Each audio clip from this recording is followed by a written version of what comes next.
Season 2 is here, and with it, no doubt, there's a few changes and a new map. How cool is that? But you're wondering whether it's time to install the cycle and give it a go? Then you're in the right spot. I'm going to give you a quick review. Before I start, want to stay up to date with indie games or just be a super pal and help us get to 1,000? Subscribe to the channel. I'll be eternally grateful. Some of you might have heard of the cycle before, but just in case you didn't get the chance to have a look during Season 1's gameplay, let's do a quick recap. You're jumping down into a world, either solo or as a squad, and trying to earn as many contracts as you can before the time is up, and you have to try and escape.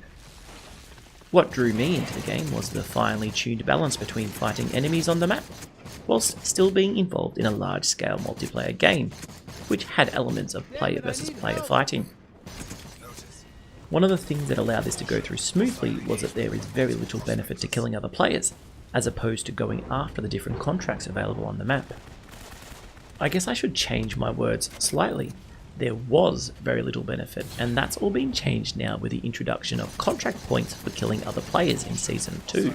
This is a pretty contentious issue within the Cycle community, and I know I'm personally not sold on the idea yet, saying that the games I have played so far this season have still been much more focused on the contracts, and I haven't spotted anyone charging around getting all thirsty yet. It's definitely something to keep an eye out on, and which could change the meta and dynamics of the games. So in Season 2, called Crescent Falls, the main new thing you're going to get is the introduction of a secondary map, which is pretty fantastic. It looks more crisp, feels more smooth to me, and I felt like I was always closer to objectives and spent less time running aimlessly around looking for mushrooms. The objectives still seem to be pretty much the same, and one of the reasons I had a break during Season 1 was the lack of variety in contracts between matches.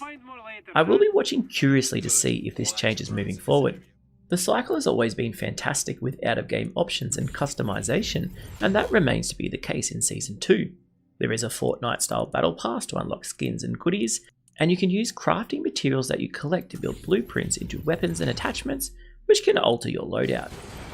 I always felt that the cycle deserved to be more popular than it is, and I like the way it offers something different.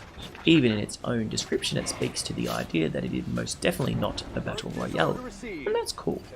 The level of coordination required to play well and win, especially in ranked, is high, and there is so much strategy, more so than pure aiming and killing other players. I really like that you have the chance to revive quickly back to the spawn point upon being knocked the first time, which avoids the frustrations of being knocked out of the game very quickly at the start. So I've tried to come up with an idea as to why it didn't grab me in the same way as other multiplayer first-person shooter games have.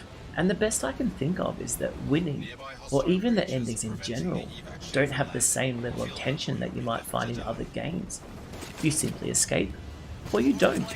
And even though winning is nice, it didn't feel like a rush, more like a high five and move on kind of moment. That's not a criticism, because there will be plenty of players who are wanting to move themselves away from the competitive shooter genre and still get their multiplayer fix. And in this way, the cycle is the perfect game for them. I really enjoy playing this game, and being free to try out with fantastic shooting mechanics, I think you would be well advised to give it a go. It is a lot of fun.